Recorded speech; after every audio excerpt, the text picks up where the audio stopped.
What's going on, everyone? Welcome to today's video. And this one, we're talking about the Canon C70. This is the latest Canon cinema camera that has been rumored to hit the market sometime in 2020, I believe.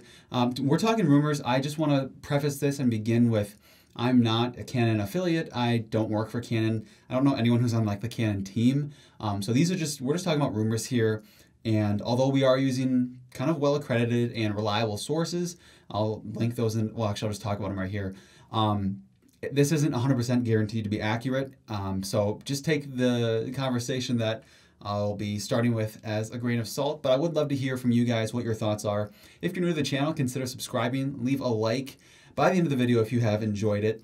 And let's get started talking about the Canon C70. So we're talking about 10 things that you guys need to know about this. So starting off, before we begin into the actual features, the specs, whatnot, the fun meat and potato stuff, we got to start off pretty simple. So I'll show you guys the picture that has been leaked of the C70. So first off, there are quite a few things that we can notice and observe from this picture. One is that it is featuring an RF lens. That's pretty incredible. I think it's interesting though, because cinema cameras, you know, a huge advantage of cinema cameras are differences in sensors as compared to like hybrid shooting cameras, mirrorless cameras, DSLRs, differences in dynamic range, and also differences in lens options and lens choice. So it's interesting because the only RF lenses out right now are just photography lenses. So why would you want to throw a photography lens on a multiple $1,000 cinema camera? I don't know. Probably for autofocus, so that actually kind of makes sense. Taking a look at the camera body, this is crazy. This is really weird. It looks like the Blackmagic 6K on like ultimate mega steroids. I guess it does represent kind of a marriage between hybrid mirrorless shooting cameras, the body design, and also the blockier, more moddable cinema cameras that Canon does offer. So this is an interesting blend of the two. I know that that's kind of where the similarities between this camera and something like an R5 kind of stops. Let's take a look at the side of what the body looks like. On the side profile, there are a lot of ports. You've got HDMI, full-size HDMI is what I'm assuming this is going to be because of how big kind of the designation on it is. I don't know exactly all the custom settings and the custom buttons on the side, so I don't know what those really indicate or allow you to do. I haven't shot on a Canon cinema camera before.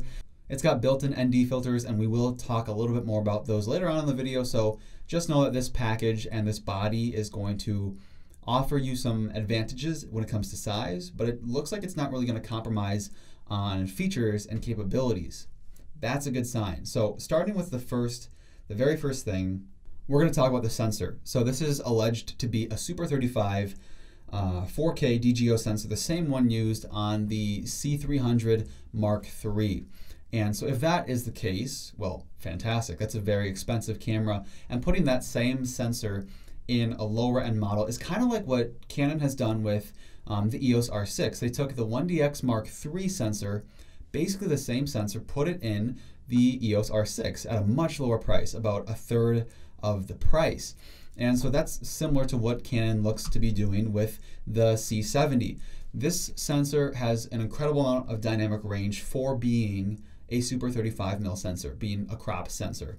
By tests done, on paper, it's got 16 stops of dynamic range. However, that's not what you should actually care about because it has 12.8 usable stops of dynamic range when you factor in a lot of different variables.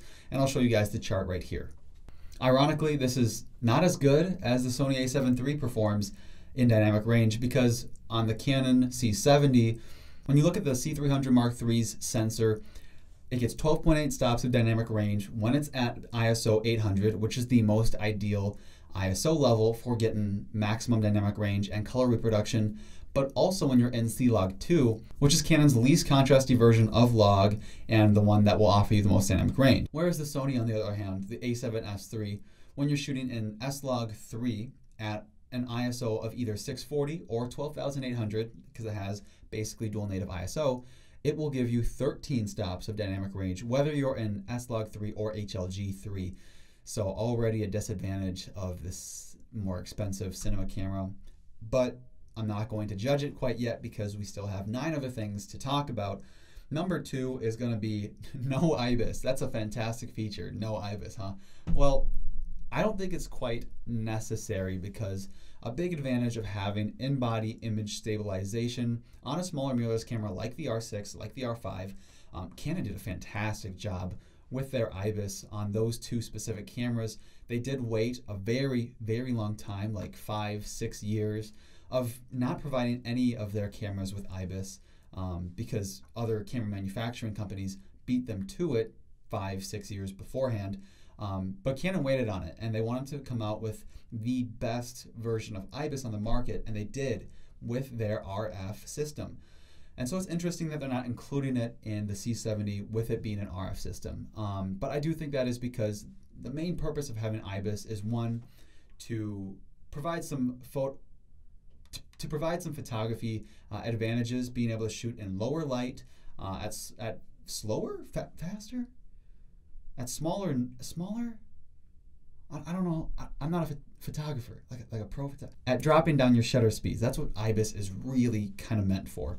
But when you look at video, it allows the R5 and the R6 to give a handheld cinema-looking vibe to it. It's kind of something similar that you would see if you shot with a rigged-out heavy cinema camera handheld with no IBIS, because you have that extra weight to kind of make up for the micro jitters that a small and light hybrid shooting camera would provide.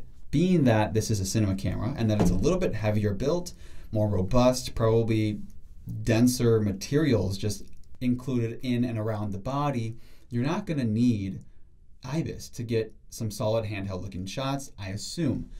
Plus, you also have the fact that you can pair it with Canon's RF, not only heavy lenses, but those lenses have IS as well, like most of them do. And so you can do that to get some pretty superb handheld results. That's exciting. So even though there isn't IBIS, I think it's okay. I don't think it's a deal breaker, although maybe you might think otherwise, especially when you consider the price that you're paying for this guy in comparison to some of Canon's RF cameras that do have IBIS. Number 3, we're going to be talking about, yes, the RF mount. This is interesting because Canon has not released a camera with an RF mount that has a crop sensor yet. People were thinking that they might see an R7, and that might be a cheaper crop sensor APS-C mirrorless camera, but that hasn't been announced yet by Canon officially. There is the Red Dragon Komodo, and that does utilize a crop sensor, 1.5 times crop, but as you bump your frame rates and as you bump into higher resolution, you're going to be seeing an even more dramatic crop. So it has been done before, but just not by Canon. And just to be aware, you guys can use your full frame, well, RF system. Currently, the lenses are only full frame. So for this camera, what might be the best idea is to use a speed booster with it. Metabones has created a third-party speed booster, being able to take, oh wait, no, that doesn't matter because you're using EF lenses. Well, you take full frame EF lenses, put them on the speed booster adapter that allows you to still have autofocus and pretty exceptional and quick responsive, almost native autofocus at that. And you can put it on this RF camera system, turning that 1.5 times crop into, well, I'll just take that times 0.71. I don't want to do the math. And then you can achieve almost full frame-like results. So basically, the speed booster is going to improve your low light, it's going to improve your field of view, and also the amount of depth of field and out of focus elements that you're able to get in any given shot. Moving on to number 4, we're talking about the internal ND. Now, I promised that I would bring this up later in the video, so here it is. On the side, yes, it does have some buttons for internal ND. I have like hair in my eye. And this is one of the biggest features in cinema cameras that make them more appealing to a lot of professional shooters, and that just make it a better deal over hybrid mirrorless cameras. So having 10 stops of ND is pretty phenomenal, and it's variable, so you can go anywhere between 0 and 10 stops. And that is going to make shooting on this camera, I believe, a much more pleasant experience, and you can really just roll with the punches that the sun dishes out and that unpredictable lighting dishes out.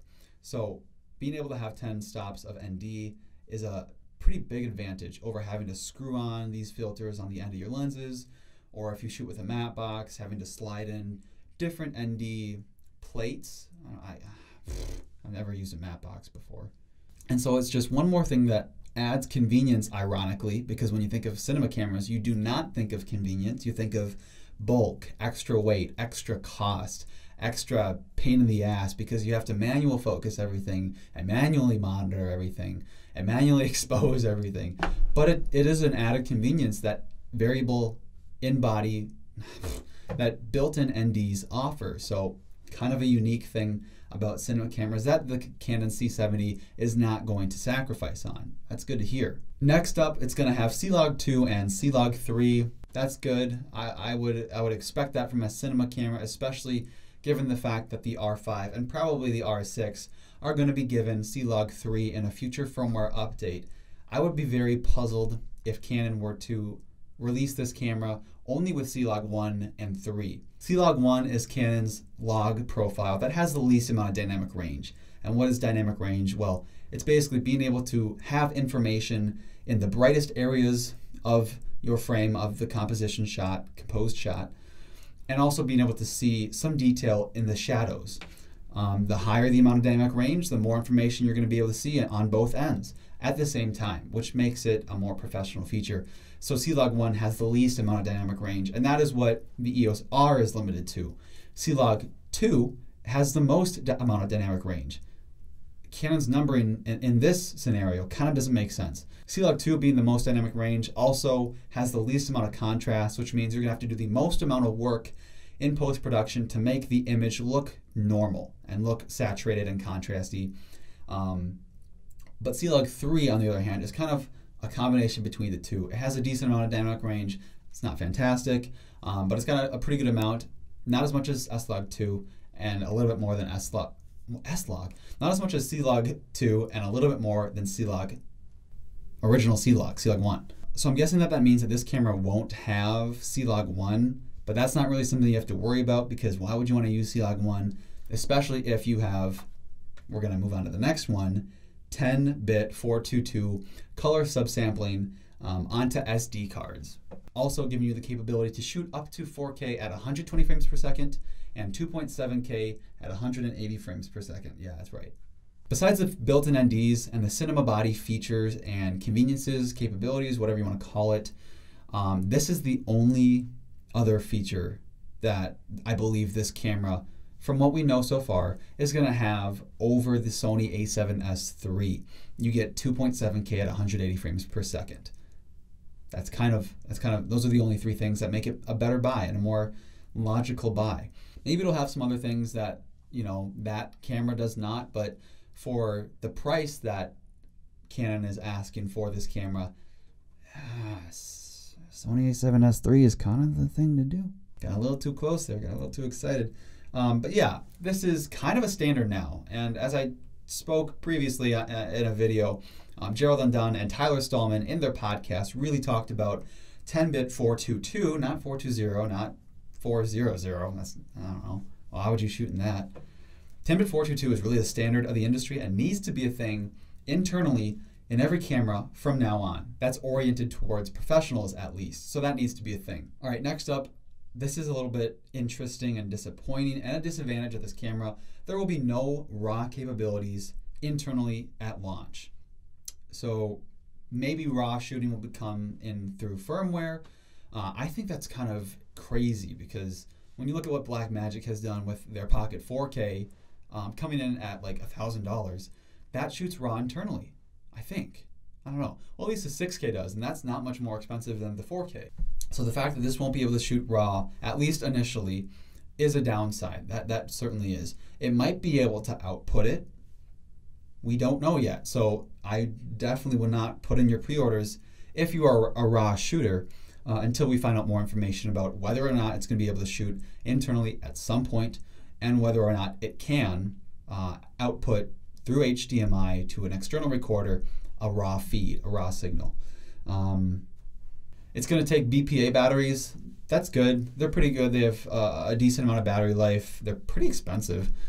So I don't know, maybe it would be more convenient to use a V-mount rig and that will provide power for you all day. But if you're a Canon shooter, if you come from the cinema line of Canon cameras, then you are likely to have these batteries already.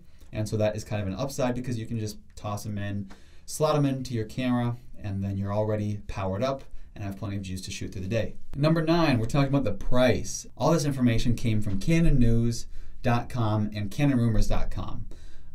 Just to let you know. Price is going to be at $6,299 in US dollars. So in Canadian dollars, it's going to be like $9,042,000. So this is a lot to ask for a camera that does 10-bit internal, kind of at the max right now, and 4K 120 at the max. No 6K, no 8K, which is fine. I don't really like that. I want the industry to slow down and to just take a breather and let 4K be a thing, because it's not really a standard quite yet, especially on social media platforms. So that's fine by me that another 4K only camera's coming out. Good. Let's just keep it going. Keep the streak going. However, I don't think that the price really is fair when you take a look at it. And obviously that is something to be said for, is the barrier to entry with filmmaking has been lowered really significantly. It's dropped, and you know, your average Joe can be shooting some short documentaries, and sure, they look like crap, but you can do it.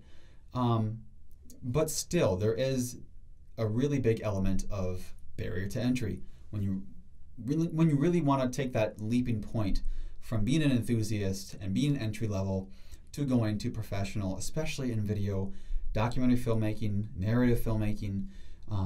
That is a steep price that you really have to like sell your soul on the black market for in order to be able to afford everything. Like the C70, you're gonna have to buy so many other things with this guy. You're gonna have to buy SD cards that support the speeds, probably V90 cards, which aren't cheap. You're gonna have to buy more BPA batteries if you don't have any. You're gonna have to buy maybe a monitor. No, this probably comes with a monitor. We don't have any pictures of the backside of it, so we don't know what's on the back of it. Does it have a flip screen? Does it not? I have so many more questions about this camera that would really help in piecing together whether or not I believe it's worth that $6,299 price. Am I going to buy it? Never. Never. No. The A7S III, I know I'm obsessing with it in like every single video I upload, but it's the camera that I pre-ordered, and it's going to be like better than this camera in a lot of ways, worse in a couple, but I can deal with that. And especially for pretty much half the price, I'm happy. Well, the very last thing, the very final thing you need to know about the C70 is that it is being it is being announced by Canon on September 24th. So that's coming up. That's the same day that Sony is going to start shipping the A7S III in America. Let's go. So you guys can sign up to be on that. I believe it's a live stream event. You can sign up for that. Otherwise, you can just listen to someone who attended it virtually and hear their thoughts on what happened and what additional information was released about the C70. I'm very curious. I know that the C50 is being positioned to be announced as well. That's kind of probably a lower end version of the C70. So I think it's cool where Canon is going as far as the direction of cameras and cinema cameras, but a good kind of rule of thumb that I'm trying to follow now is not to buy the first generation of a new kind of item. So previously that looked like Canon's very first mirrorless camera, the EOS R. Not the best camera, I'm just going to say that. And that's, to be fair, it was because it was Canon's very first rendition of a mirrorless camera. And so this is also Canon's very first edition of a chonky, chody cinema camera that looks like a Blackmagic 6K on steroids. So I just think that you guys should wait to hear what some objective shooters and reviewers have to say about this camera, but it is an exciting direction that Canon's taking. Well guys, that wraps it up. I hope you enjoyed this video. It was certainly fun finding some information about this, looking up some specs, digging into what the C300 Mark III sensor can do compared to some other cameras. Give this video a like if you enjoyed it. Share it with your friends if you found this information useful or interesting. And don't forget to subscribe to the channel. Ring the bell for notifications. We're uploading videos every Monday and Thursday. Hopefully. I know last week was a Tuesday, but life happens. So we'll see you in the next one. Peace out.